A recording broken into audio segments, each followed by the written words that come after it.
जय हिंद दोस्तों, lab student chemistry की इस क्लास में आप सभी का स्वागत है। पिछले क्लास में अपन ने सिलेबस के रिगार्डिंग डिस्कशन किया था। बात की थी कि भाई कौन से चैप्टर से कितने क्वेश्चन पूछे गए हैं, उस सब के रिगार्डिंग ओवरऑल अपन ने एक रिव्यू लिया था उसका कि भैया केमिस्ट्री में क्या क्या चीज़ें आती है, कितने क्वेश्चन आते हैं, कैसे आते हैं, न्यूमेरिकल थ्योरेटिकल वगैरह सब कुछ। अब बारी आती है यूनिट स्टार्ट करने की, तो अपन करते हैं यूनिट स्टार्ट। यूनिट नंबर 1, आवर्त सारणी एवं परमाणु गुणधर्म। आवर्त सारणी एवं परमाणु गुणधर्म यानी कि periodic table and atomic properties. अब देखो, इसके अंदर ये इतने सारे टॉपिक हैं, ठीक है। एक बात मैं आपको फिर से बताता हूँ, ये चैप्टर बहुत ही ज़्यादा इंपॉर्टेंट है। इसको अपन बिल्कुल बेसिक से लगाकर अच्छे लेवल तक पढ़ेंगे, हाई लेवल तक लेके जाएंगे, डीप से पढ़ेंगे, ठीक है। और टाइम भी लगेगा, ठीक है ना, क्योंकि ये चैप्टर इंपॉर्टेंट है। ये चैप्टर अगर क्लियर हो गया, ये बहुत जनों को लगता है कि चलो दिखने में सिंपल रहता है, उनको लगता है, लेकिन इसमें क्वेश्चन ऐसे ऐसे आ जाते हैं कि आपसे हो नहीं पाते फिर, ठीक है। और यदि इसका बेस क्लियर है, ये चैप्टर क्लियर है, तो आगे के बहुत सारे चैप्टर मतलब अपने आप उनका बेस क्लियर हो जाएगा, ठीक है ना। बहुत सारी चीज़ें केमिस्ट्री में क्लियर हो जाएगी। ये समझ लो कि केमिस्ट्री की स्टार्टिंग ही ये है, ठीक है। तो इसीलिए ये सबसे इंपॉर्टेंट है। इस चैप्टर में टाइम लगेगा बाकायदा। कोई ये मत कहना कि सर चैप्टर कब पूरा होगा, कब पूरा होगा, ठीक है। पूरा हो जाएगा, पूरा भी होगा, टाइम पे पूरा होगा, लेकिन एक भी चीज़ छोड़ूंगा नहीं मैं, सब कुछ आपको समझाने वाला, और फालतू की एक भी चीज़ नहीं पढ़ाऊँगा, सारी काम की। और जो मैं पढ़ाऊँगा उसके अलावा और कुछ पढ़ना आपको है नहीं, ये गारंटी है, ठीक है। चलिए स्टार्ट करते हैं कि इस चैप्टर में क्या क्या है। तो इस चैप्टर में आपको पूछा गया है फंडामेंटल पार्टिकल ऑफ एटॉम, यानी कि जो एटॉम यानी कि क्या होता है, परमाणु। जो परमाणु के जो मूलभूत कण है, आधारभूत कण है, जैसे कि इलेक्ट्रॉन है, प्रोटॉन है, न्यूट्रॉन है, उनके बारे में आपको पता होना चाहिए, ठीक है। खोज किसने की, क्या द्रव्यमान होता है, ठीक है, चार्ज वगैरह सब कुछ चीज़ें, इन पे आवेश कितना होता है। फिर उसके बाद आता है रदरफोर्ड का न्यूक्लियर मॉडल। तो एक्चुअली ये एक पूरा प्रोसेस है। रदरफोर्ड का न्यूक्लियर मॉडल पढ़ने से पहले अपन सब कुछ पढ़ेंगे, डाल्टन के बारे में पढ़ेंगे, जे थॉमसन के बारे में पढ़ेंगे, ठीक है। उसके बाद अपन इस रदरफोर्ड पे लैंड करेंगे, डायरेक्ट लैंड नहीं करने वाले। और इससे पहले भी मैं आपको बहुत सारी बेसिक चीज़ें बताऊंगा केमिस्ट्री की। बहुत जनों को नहीं पता कि एलिमेंट क्या होता है, तत्व क्या होता है, यौगिक क्या होता है, तत्व और यौगिक में अंतर क्या होता है, ठीक है। और एटॉम क्या होता है, परमाणु क्या होता है, अणु क्या होता है, उस सब में। तो वो सब कुछ अपन डिस्कशन करने वाले। उन सब का डिफरेंस बहुतों को नहीं पता होता, ठीक है। तो वो सब कुछ अपन क्लियर करने वाले। बिल्कुल ऐसे मतलब ऐसे नहीं कि केमिस्ट्री पढ़ना मतलब बिल्कुल ऐसे कि मतलब अच्छा, ये बिल्कुल एक एक चीज में आपको क्लियरेंस होनी चाहिए। तत्व, यौगिक, अणु, परमाणु, इन सब का छोटा छोटा डिफरेंस ये क्या है। बहुत सारे लोग तो इसी को एक सेम चीज़ मान के चल लेते हैं, आगे बढ़ते रहते हैं, ठीक है। तो वो एक एक पॉइंट अपन क्लियर करेंगे, ठीक। फिर उसके बाद ये स्टार्ट होगा यहाँ से। फिर अपने हैं क्वांटम नंबर। क्या है? क्वांटम नंबर या क्वांटम संख्या, ठीक। फिर है पाउली एक्सप्लोशन प्रिंसिपल, यानी कि पाउली का अपवर्जन सिद्धांत भी आएगा, ठीक है। फिर ऑब्बो का सिद्धांत आएगा, Aufbau principle. Types and shapes of orbital, यानी कि जो ये कक्षक है s p d and f, इनके टाइप किस प्रकार के शेप होते हैं, उसके रिगार्डिंग भी अपन पढ़ने वाले हैं, ठीक है। फिर वुंड्स का रूल, वुंड का जो रूल है, वुंड का नियम, वो मॉडर्न पीरियोडिक टेबल, आधुनिक आवर्त सारणी, ठीक है। उस सब के बारे में भी पढ़ेंगे। जो मेंडलीफ है, मॉजले है, उन सब के बारे में सब कुछ आपको ऐसा मतलब कहीं पे डाउट नहीं रहेगा। एक एक चीज़ जो आप पढ़ते हो ना, आपके माइंड में आनी चाहिए, डाउट क्रिएट होना चाहिए, वो सारे डाउट मैं आपको बताऊंगा। और बहुत बार आपके मन में नहीं आ रहा तो मैं बताऊंगा कि ये अच्छा, मैंने ये लिख दिया तो इसका मतलब क्या होता है, सब कुछ क्लियर होगा, ठीक है। फिर उसके बाद इस चैप्टर में सबसे इंपॉर्टेंट चीज आती है वेरिएशन इन एटॉमिक प्रॉपर्टीज, यानी कि परमाणु गुण द्रव्यों में परिवर्तन। इसमें एक्चुअली ये चीज़ें बहुत पूछी जाती है, इससे एक सवाल पक्का बनता है और इस बार भी बनेगा। जैसे कि साइज हुआ, आकार, आयनाइजेशन पोटेंशियल, आयनन विभव है, इलेक्ट्रॉन एफिनिटी, इलेक्ट्रॉन बंधुता, इलेक्ट्रोनेगेटिव यानी कि विद्युत ऋणता, यानी कि इनके बढ़ने और घटने का क्रम। ठीक है, आपको 4 दे देंगे, 4 में से बोल लेंगे बताइए किसका साइज ज़्यादा है। ठीक है, या फिर बताइए इनमें से किसका आयनन विभव बढ़ रहा है, किनका घट रहा है। तो घटते हुए क्रम में, बढ़ते हुए क्रम में, इससे कैसे भी करके इन चारों में से सवाल पक्का आएगा। इनमें बहुत सारे अपवाद भी रहते हैं, जब ये पढ़ते हैं तो कहीं ना कहीं अपवाद भी रहते हैं, लेकिन सब कुछ मैं आपको क्लियर करवाऊंगा, ये गारंटी मेरी, ये सब कुछ आपके क्लियर हो जाएगा। बिल्कुल चैप्टर में आपको अच्छे से समझाने वाला हूँ, कुछ भी डाउट आपको नहीं रहेगा। ठीक है, और आपको कहीं भी कुछ भी सर्च करने की जरूरत भी नहीं है, जो मैटर मैं आपको दूंगा वो सफिशिएंट है। चलिए स्टार्ट करते हैं। अब यहाँ से आप नोट्स बनाना स्टार्ट कर सकते हो। अब तक यदि आपने कोई भी कुछ भी कॉपी पे नहीं लिखा है तो कोई दिक्कत नहीं, लेकिन अब यहाँ से नोट्स बनाना स्टार्ट कर दो। जो भी बोर्ड पे लिखा हुआ है वो तो लिखना ही है। ठीक है, और जब मैं समझाऊँ तब कुछ ऐसा पॉइंट लगे आपको कि यार सर ने बोर्ड पे तो नहीं लिखा, लेकिन ये पॉइंट ऐसा है कि जिससे मेरा इस टॉपिक से संबंधित कॉन्सेप्ट क्लियर हो सकता है, या फिर कॉन्सेप्ट क्लियर करने में सबसे इंपॉर्टेंट पॉइंट बोला है वो सर ने, तो वो आप लिख लेना। ठीक है, जरूरी नहीं कि मतलब सारे थॉट मेरे माइंड में एक ही टाइम पे आया और मैं उनको बोर्ड पे लिख दूँ।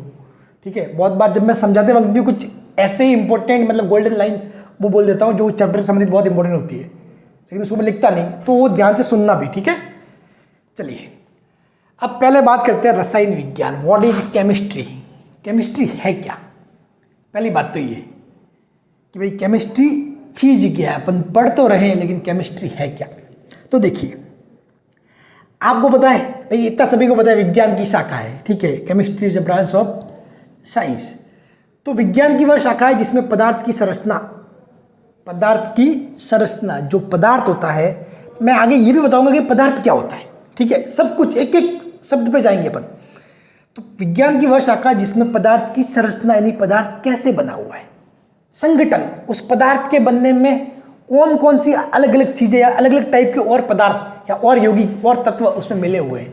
ठीक है, उसके गुण क्या है, वो किस टाइप के गुण शो करता है, उसकी विशेषता क्या है। ठीक है, वो पदार्थ के मतलब गुण होते हैं ना पर्टिकुलर चीज के।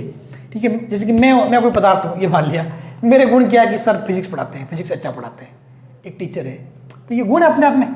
ठीक, तो उसके गुणों का अध्ययन किया जाता है, यानी कि विज्ञान की वह शाखा जिसमें पदार्थ की संरचना, वो कैसे बनता है, संगठन, उसमें क्या क्या चीजें हैं, और उसके गुण क्या क्या गुण शो करता है का अध्ययन किया जाता है। ठीक है, इनमें होने वाले बदलाव, फिर जो पदार्थ है उसमें कुछ बदलाव होंगे भाई, जैसे कि फॉर एग्जाम्पल पदार्थ मैंने मान लिया पानी है। ठीक है, पानी एक पदार्थ है, तो उसमें बदलाव होगा, पानी कभी बर्फ बन जाएगा, अगर सर्दी पड़ी बहुत ज़्यादा, टेम्परेचर बहुत डाउन गया तो पानी क्या बन जाएगा, बर्फ बन जाएगा। अगर टेम्परेचर बहुत ज़्यादा हुआ तो पानी भाप बन जाएगा। तो बदलाव हो रहा है ना। ठीक है, तो इसमें होने वाले बदलाव तथा उससे संबंधित ऊर्जा का अध्ययन। अब जब पानी बर्फ में बना तब कुछ ऊर्जा का लेन देन हुआ होगा, जब पानी गैस में बदला, वाष्प में बदला, तब भी कुछ चीज़ों का लेन देन हुआ होगा। ठीक है, तो वो सब कुछ उनका अपन अध्ययन करेंगे। केमिकल रिएक्शन होती है तब भी कुछ ऊर्जा निकलती है, ऊर्जा का अवशोषण, उत्सर्जन वगैरह चीजें होती है, तो उनका अध्ययन किया जाएगा। इंग्लिश में समझे तो भाई सिंपल सी बात है कि branch of science which do study of matter. ठीक है, मैटर यानी कि पदार्थ, एनालाइजिंग इट्स स्ट्रक्चर, यानी कि इसकी जो संरचना है उसका अध्ययन, उसका एनालिसिस करते हैं, इसकी जो प्रॉपर्टीज है, ठीक है, इसके गुण, एंड बिहेवियर, यानी कि जब केमिकल रिएक्शन के ड्यूरिंग उनका कैसा व्यवहार होता है। ठीक है, उसमें क्या क्या चेंजेस होते हैं, उसके बारे में स्टडी किया जाता है, उसके बारे में अपन अध्ययन करते हैं, वो होता है केमिस्ट्री। क्लियर? देखो इंग्लिश मीडियम वालों के लिए इतना ही कर सकता हूँ, इससे ज़्यादा और नहीं कर सकता।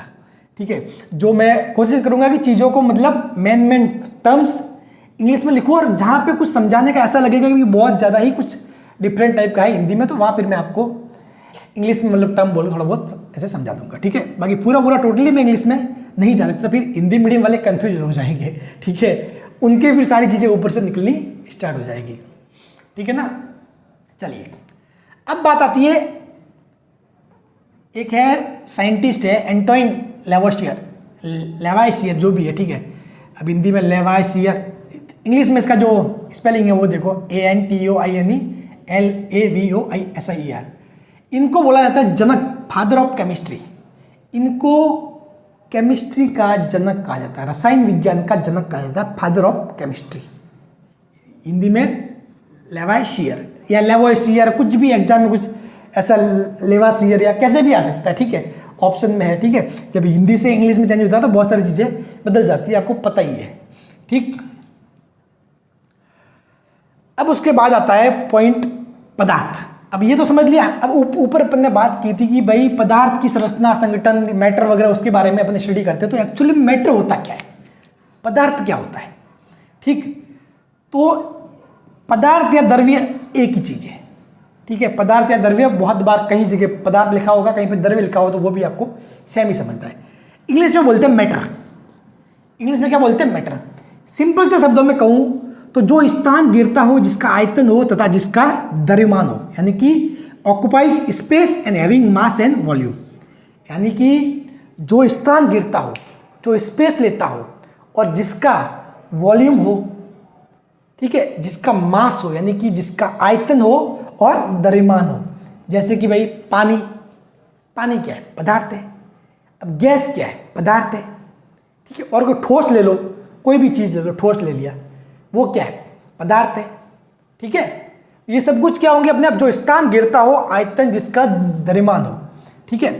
अब फॉर एग्जाम्पल मेरी बात कर लो, मैं भी अपने आप में एक पदार्थ ही हूँ, ये समझ लो, ठीक है। मेरी जो बॉडी है वो क्या है, अगर मेरी जो बॉडी है वो क्या है, एक पदार्थ है, ठीक है। जो क्या करता है भाई, जो आयतन गिरता हो, जिसका द्रव्यमान हो, ठीक है। तो मेरा द्रव्यमान है, ठीक है, मैं आयतन गिरता हूँ, मेरा द्रव्यमान भी लगभग है, कितना है, 70 के आसपास है, ठीक है। तो देखो मास, तो जो स्थान गिरता हो, जिसका द्रव्यमान हो, occupies space and having mass volume, वो होता है पदार्थ, ठीक है। पदार्थ में सब कुछ चीज़ें, ठीक, जो अपने आसपास की चीज़ जो भी आप देखते हो, ठीक है, वो पदार्थ है, बस इतना है, दैट्स ऑल। नियर बाई की जो भी चीज़ें है ना, वो पदार्थ ही है, ये समझ लो। चलिए अब बढ़ते हैं आगे। अब देखो बात करते हैं पदार्थ की, मैटर की, ठीक है। मैटर का करते हैं वर्गीकरण। अब देखो इस पदार्थ को दो तरीके से बांट सकते हैं, एक तो भौतिक वर्गीकरण, एक रासायनिक वर्गीकरण, फिजिकल एंड केमिकल, ओके। अब भौतिक वर्गीकरण की बात करें तो इसके अंदर आप देखोगे ठोस होता है, सॉलिड,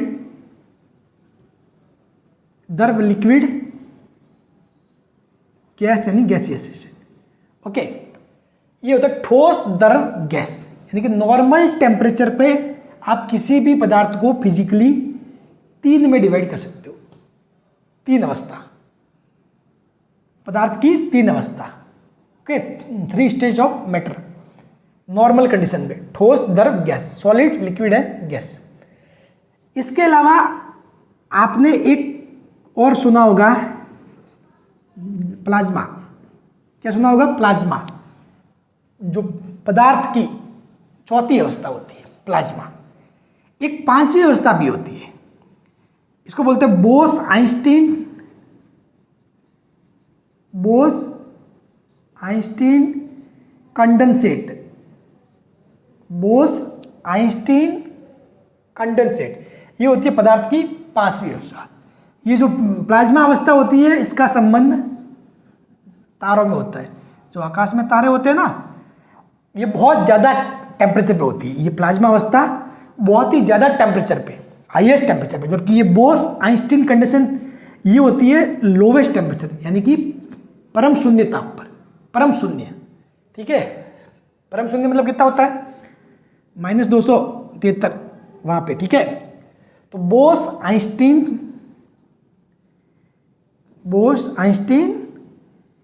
कंडेंसेट, ठीक है, -273 डिग्री वहाँ के आसपास। अब देखो तो कौन कौन से हो गए, ठोस, द्रव और गैस। अब ये देखो, अगर आप इन तीनों को देखोगे तो ये आपस में एक दूसरे में परिवर्तित हो सकते हैं। ये तीनों आपस में एक दूसरे में परिवर्तित हो सकते हैं। इसका तो ये परम शून्य वाला कॉन्सेप्ट तो आप समझ गए ना सर। आपको जैसे कि आपको पता है कि भाई आपका एक होता है माप, किस में होता है, केल्विन में। तो सेंटीग्रेड +273 होता है केल्विन एक्चुअली, ठीक है। अब परम शून्य उसको बोलते हैं जब ये केल्विन में 0 हो जाए। किसमें हो जाए? केल्विन में 0। तो केल्विन में 0 तो सेंटीग्रेड में कितना हो जाएगा? -273। ठीक है, तो ये है। तो चलो ये तो आपके नॉलेज के लिए था कि भाई प्लाज्मा अवस्था जो तारों में होती है हाईएस्ट टेम्परेचर, बहुत ज़्यादा टेम्परेचर पे, ठीक है, और क्योंकि तारों का टेम्परेचर बहुत ज़्यादा होता है, आप सभी को पता है, तभी तो वो चमकते हैं इतनी दूर से। फिर बोस आइंस्टीन कहाँ पे? परम शून्य पे। इसके अलावा जो अपने जो नॉर्मल टेम्परेचर पे है, नॉर्मल लाइफ में जो चीज़ें होती है वो होते हैं ठोस, द्रव और गैस। अब आपको पता है ठोस से द्रव में बदलता है चीज़ें, जिस चीज़ को बोलते हैं पिघलना, ठीक है। द्रव से गैस वाला जो वाष्पीकरण होता है, ठीक है, ये सारी चीज़ें होती है। कुछ चीज़ें ऐसी भी होती है जो डायरेक्ट ठोस से गैस में बदलती है, जिसको बोलते हैं उद्रपातन, ठीक है, जो किसमें होता है? कपूर, आयोडीन वगैरह इसमें होता है, ठीक है।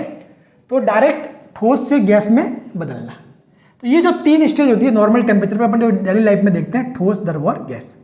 जैसे पानी एक एग्जांपल ले लो, जो तीनों ही अवस्था में होता है। पानी, वाटर किस में? ठोस में भी होता है, ओके, लिक्विड में भी होता है एंड गैस में भी होता है, ठीक। चलिए, तो ये होता है फिजिकल। मैं आपको केमिस्ट्री मतलब बिल्कुल ऐसे बेसिक से लेके आपको अच्छे लेवल पे लेके जाऊंगा। मैं डायरेक्टली आपको एटॉम के ऊपर जंप करवा के कि नहीं भाई कोई पदार्थ है, पदार्थ परमाणु से मिलकर बना होता है, परमाणु के अंदर जो न्यूट्रॉन होते हैं, प्रोटॉन होते हैं, इलेक्ट्रॉन होते हैं, ऐसे जंप करवाना नहीं चाहता, ठीक है। मैं चाहता हूँ कि चीज़ें एक एक करके क्लियर हो। आगे बहुत सारे नाम भी आएंगे, तत्व, यौगिक, इनमें डिफरेंस क्या है, ये क्या चीज़ है, मिक्सर क्या होता है, सब कुछ चीज़ें क्लियर होना जरूरी है। क्लियर होगी तो केमिस्ट्री पढ़ने में मजा आएगा। केमिस्ट्री नहीं, कोई भी सब्जेक्ट देख लो, यदि उसका बेस क्लियर है ना, फिर पढ़ने में बहुत मजा आता है, ठीक है ना।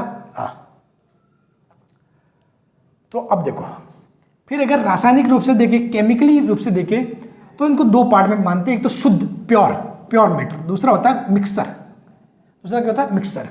अब शुद्ध में 2 चीजें आती है, एक तो आती है तत्व यानी कि एलिमेंट, आगे पढ़ेंगे कि तत्व और यौगिक क्या चीजें में क्या अंतर है, ठीक है।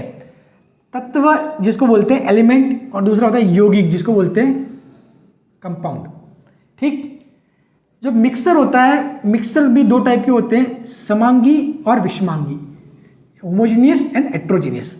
होमोजीनियस और हेट्रोजीनियस। समांगी मतलब जिसके ऐसा पदार्थ जिसके सभी दिशाओं में गुण समान हो। आपने पढ़ा होगा केमिस्ट्री में, थोड़ा बहुत कुछ याद है तो, सभी दिशाओं में गुण समान हो, ठीक है।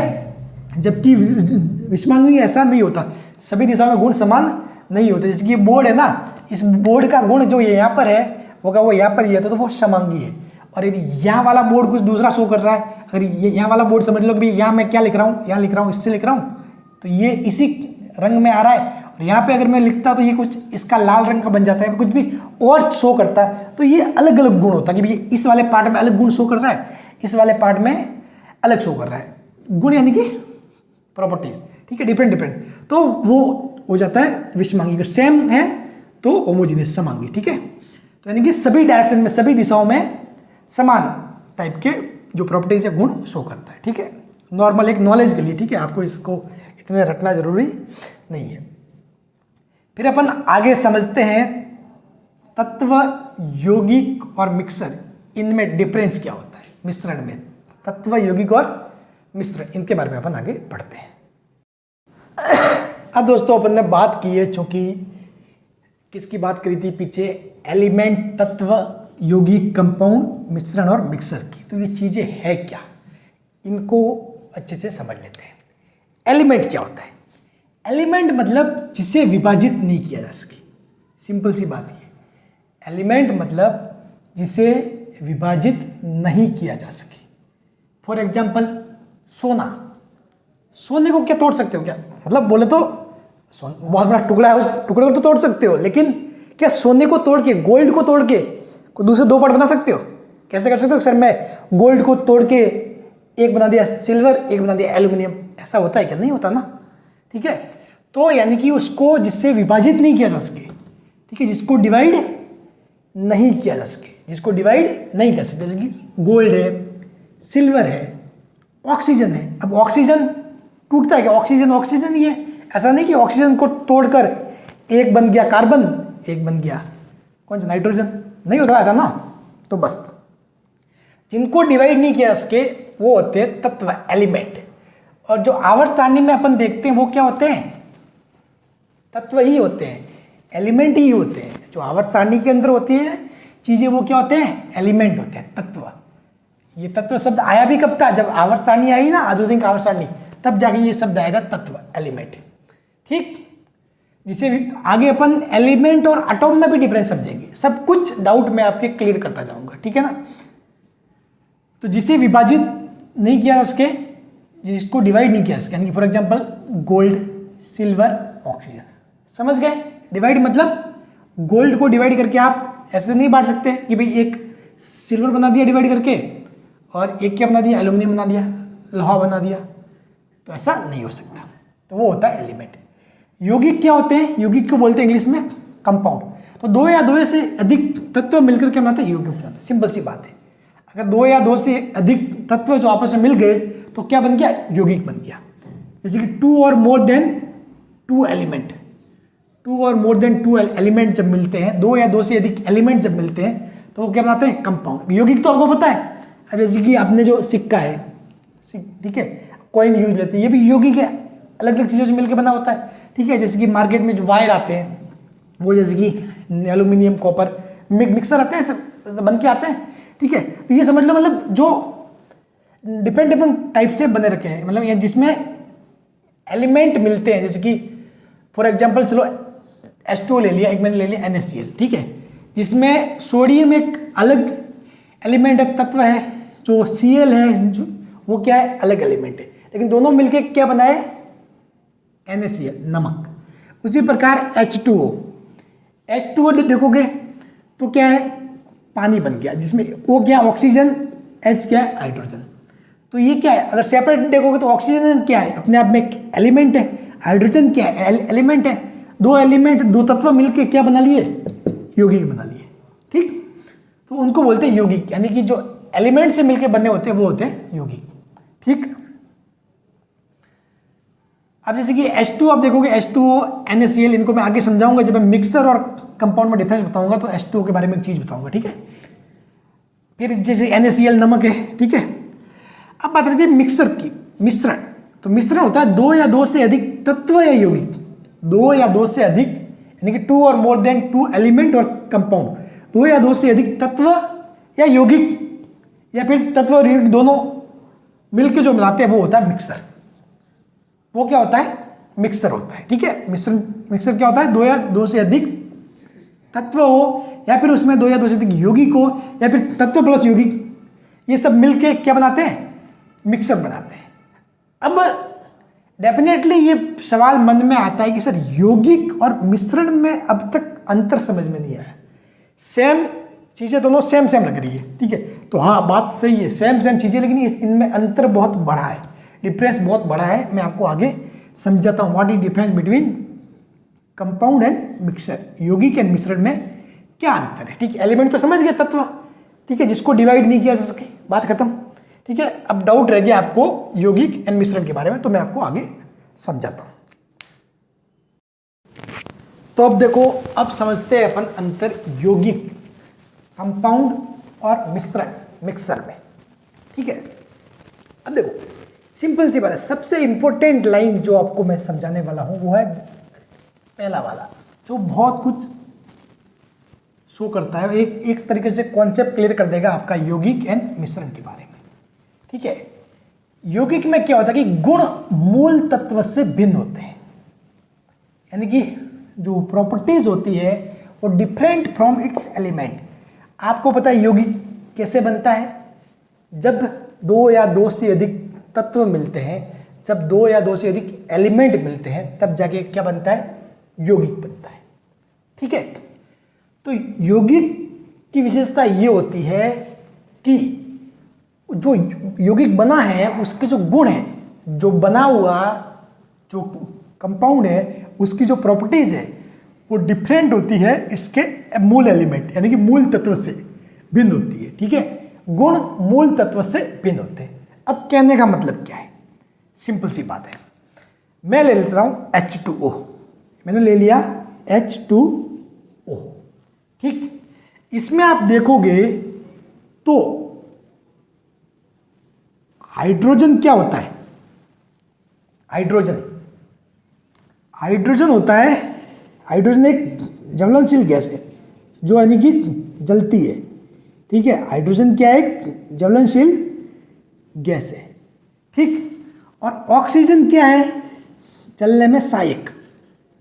ऑक्सीजन जलने में सहायक है। समझ गए?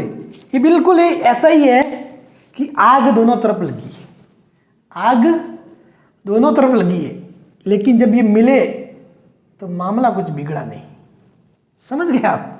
ठीक है, यानी कि हाइड्रोजन क्या है? ज्वलनशील है, जो जलता है, और ऑक्सीजन क्या करती है? जलने में सहायक है, जो जलाने में मदद करती है। अब ये दोनों मिलके बनाए H2O, पानी, और पानी क्या करता है? आग को बुझा देता है। मामला गजब है ना? देखो, खुद ये जलने वाला और ये जलने में सहायक, ये मिलके ऐसी चीज बनाते हैं जो आग को बुझा देते हैं। पानी, वाटर क्या करता है? आग को बुझा देता है। इनको आप देखोगे तो इनसे तो यही लगेगा कि ये कोई ऐसा चीज बनाएंगे जो पड़े पड़े आग लग जाए, लेकिन ये तो उल्टा ऐसा बन गया जो आग को बुझा रहा है। तो यानी कि अब लाइन यहां से क्लियर होगी कि जो गुण मूल तत्व से भिन्न है, यानी कि इस पानी के अंदर ना तो हाइड्रोजन का कोई गुण आया है, ना ही ऑक्सीजन का कोई गुण आया है। समझ गए? Water is totally different from hydrogen and oxygen. हाँ, ये हाइड्रोजन एंड ऑक्सीजन के मिश्रण से बना है। इट इज मिक्सअप ऑफ किसका किसका? इसके जो एलिमेंट है वो क्या? हाइड्रोजन और ऑक्सीजन है, लेकिन इनकी सेपरेट देखें तो विशेषताएं अलग अलग है। ठीक है, इनकी प्रॉपर्टीज अलग अलग है, लेकिन इनको जब मिलाएंगे तो वाटर बनता है जो डिफरेंटली अलग टाइप के गुण रखता है। बात समझ गए? बात क्लियर? तो गुण मूल तत्व से भिन्न होते हैं, यानी कि properties different from its element. बात क्लियर? चलिए, अब मिक्सर में देखें तो ये अपने सभी मूल तत्वों के गुण दिखाता है। अब मिक्सर में क्या होता है कि भाई दो या दो से अधिक तत्वों से मिलकर बना है, तो जो मिक्सर होगा उसमें जो दो या दो से अधिक जो तीन तत्व ले लिए, मान लिया 4 तत्व है, 5 तत्व है, तो पांचों के गुण शो करेगा। समझ गए? जैसे कि कोई हवा है, फॉर एग्जाम्पल एक हवा है, हवा में कौन कौन होते हैं?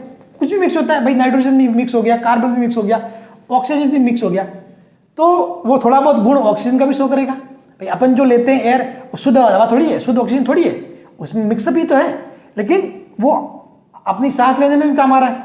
क्यों? क्योंकि वो ऑक्सीजन का गुण शो कर रहा है। ठीक है, तो ऑक्सीजन का गुण भी शो करेगा, नाइट्रोजन का गुण भी शो करेगा। ठीक है, और कुछ मिक्सअप है उसके गुण भी शो करेगा। समझ गए? अब जैसे कि सैंड एंड वाटर, किसका मिक्सर? सैंड एंड वाटर, मिट्टी और पानी। अब जैसे कि भीगी मिट्टी ले लो, भीगी हुई मिट्टी, तो उसको आप भीगी हुई मिट्टी को देखोगे तो एक तरीके से मिट्टी की खुशबू भी आती है और पानी का भी फील होता है अपने को। समझ रहे हो ना? तो ये पानी को भी शो करता है और मिट्टी को भी। Sugar and water, sugar and water का मिक्सर ले लो, शुगर यानी कि मिठास, उसमें हो गई, वाटर यानी पानी, मीठा पानी, पानी भी है भाई, पानी भी है और उसमें शुगर भी आ गई, मिठास भी आ गई। समझ गए? तो वो अपने जो मूल एलिमेंट है उसको शो करता है। समझ गए? तो ये अपने सभी मूल तत्वों के गुणों को दिखाता है। और मिश्रण कैसे? मिश्रण में दो या दो से अधिक एलिमेंट भी ले सकते हैं और अपन कंपाउंड भी ले सकते हैं। समझ गए? जैसे कि इसमें अपन में ये वाटर का एक टाइप से एक कंपाउंड है, ठीक है, वो लिया। चलिए, सैंड क्या है? सैंड अलग ही चीज, जैसे सिलिका वगैरह अपन पढ़ेंगे आगे, धीरे धीरे करके आपके कॉन्सेप्ट क्लियर होते जाएंगे, आप टेंशन मत लीजिए। ठीक, तो shows properties of all it's constituent element. अब बात करते हैं नेक्स्ट पॉइंट पे कि भाई किसी भी रासायनिक प्रक्रिया से अलग किया जा सकता है, can be separated by any chemical method.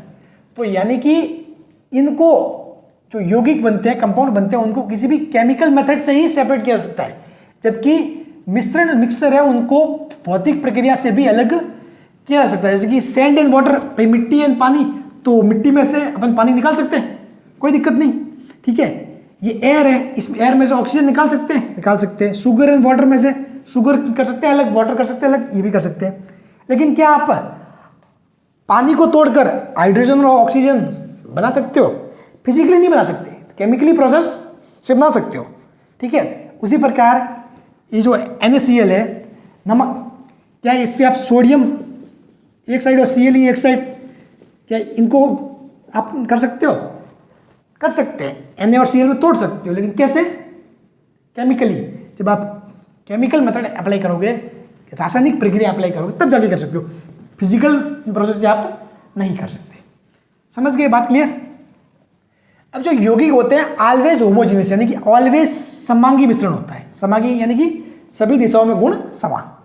तो इसमें जो यौगिक हमेशा कैसे होते हैं? समांगी होते हैं। जबकि मिश्रण में क्या होता है? समांगी भी हो सकते हैं और विषमांग भी हो सकते हैं, कोई जरूरी नहीं, ठीक है। कोई फिक्स नहीं है कि भाई होमोजीनियस भी हो सकते हैं और हेटेरोजीनियस, समांगी भी और विषमांग भी। जबकि इसमें हमेशा होमोजीनियस होंगे, समांग होंगे, ठीक है। बात क्लियर? चलिए, तो आज की क्लास में इतना ही। नेक्स्ट क्लास में अपन पढ़ेंगे परमाणु। परमाणु के ऊपर जंप करेंगे, फिर समझेंगे परमाणु यानी कि एटॉम, फिर एटॉम के बारे में समझेंगे, मॉलिक्यूल्स के बारे में समझेंगे, अणु के बारे में, फिर उसके बाद एक एक करके सिद्धांत के ऊपर जाएंगे, ठीक है। कौन पहले आया, बहुतों को तो नहीं पता ही नहीं होता कि भाई कौन पहले आया, प्रोटॉन पहले आया या फिर न्यूट्रॉन पहले आया या इलेक्ट्रॉन पहले आया, किसकी खोज पहले हुई थी। क्या मैं आपको पूरा स्टेप बाय स्टेप बताऊंगा कि भाई पहले ये हुआ था, फिर उसके बाद ये हुआ था। बिल्कुल ऐसा कॉन्सेप्ट ऐसे क्लियर होंगे, बहुत शानदार ढंग से, ठीक है। चलिए, और तो क्या, वीडियो को शेयर कर दिया करो, बाकी लोगों तक भी पहुंचाओ, अपनी पहुंच को बढ़ाओ, ठीक है। आप भी चाहते हो ना कि सर की पहुंच बढ़े, तो थोड़ा बहुत सहयोग आप भी करो, वीडियो को शेयर करो, अपने दोस्तों को बताओ कि सर केमिस्ट्री पढ़ा रहे हैं वगैरह, ठीक है। और पढ़ना आज से ही स्टार्ट कर दो। बहुत सारे बच्चे अभी भी सीरियस नहीं है। एग्जाम जब आएगा ना, एकदम से फॉर्म आएगा ना, फिर जाके कहेंगे अरे यार 3 महीने के समय दिया सर। क्योंकि आजकल तो क्या होता है, जो अधिदेश बोर्ड फॉर्म निकालता है ना, नोटिफिकेशन में ही वो एग्जाम की डेट दे देता है। फिर सोचोगे सर 3 महीने का ही समय आया। भाई आपके सामने न्यूज़ तो 6 महीने पहले आ गई है, अब आप नोटिफिकेशन का इंतजार क्यों कर रहे हो? नोटिफिकेशन तो वो है कि जब प्रोसेस स्टार्ट होता है, समझ गए। और उसमें तो फिक्स रूल होता है कि भाई हाँ, आपको मिनिमम तैयारी के लिए 2 या 2.5 महीने 3 महीने दे जाए। बाकी रियल फाइटर तो वो होते हैं, रियल जॉब तो वो निकालते हैं जो पहले से लग जाते हैं। तो इसलिए पहले से लग जाओ। पिछली बार भी ऐसा ही हुआ था, पिछली बार भी बच्चे बहुत सारे ऐसे कर रहे थे, फिर लास्ट टाइम में आके अरे यार सर 3 महीने के समय मिला है, ये एग्जाम, पिछली बार भी एग्जाम पोस्टपोन की वगैरह बहुत सारी बातें, मैंने कहा था एग्जाम पोस्टपोन नहीं होगा, होके रहेगा। और देखो अब ज्वाइनिंग भी मिल जाएगी इन लोगों को, ठीक है। तो चलिए, पिछली बार गलती होगी सो होगी, इस बार ना करें और अभी से तैयारी करें। इस बार अच्छे से, पिछली बार जो फिजिक्स पढ़ाया था, इस बार केमिस्ट्री भी पढ़ा रहा हूँ, ठीक है। जल्दी करंट अफेयर के लिए भी क्लास लाऊंगा, आपके लिए जनरल साइंस की वो क्लास है वो भी लाऊंगा, ठीक है। सब कुछ मतलब आपके लिए बहुत कुछ करने वाला है। इसके अलावा भी बहुत सारी चीज़ें हैं जो जीके से संबंधित भी मैं आपको बहुत कुछ गाइड करने वाला हूँ। बायोलॉजी के लिए भी मैंने आपको कहा है कि मैं जल्दी कोई ऐसा आपके लिए सॉल्यूशन लेके आऊँगा, ठीक है। तो सब कुछ आपके लिए मैं करने वाला हूँ। Thank you so much. Class को लाइक शेयर सब्सक्राइब जरूर करें, थैंक्स। और अपना फीडबैक भी जरूर दिया कैसा लगा, ताकि मैंने बताया था फिर से कि जब ऑफलाइन होते तो चेहरे देख के, फेस देख के रीड कर लेते कि हाँ कैसा मजा आ रहा है कि नहीं आ रहा। अब आपको फीडबैक, आपका फीडबैक ही मेरे लिए वो काम करेगा, एक मोटिवेट करने का या फिर मुझे कुछ बताने का कि हाँ सर ऐसे नहीं, थोड़ा बहुत ऐसे करो, तो वो चीज़ें अपन कर लेंगे। Thank you so much.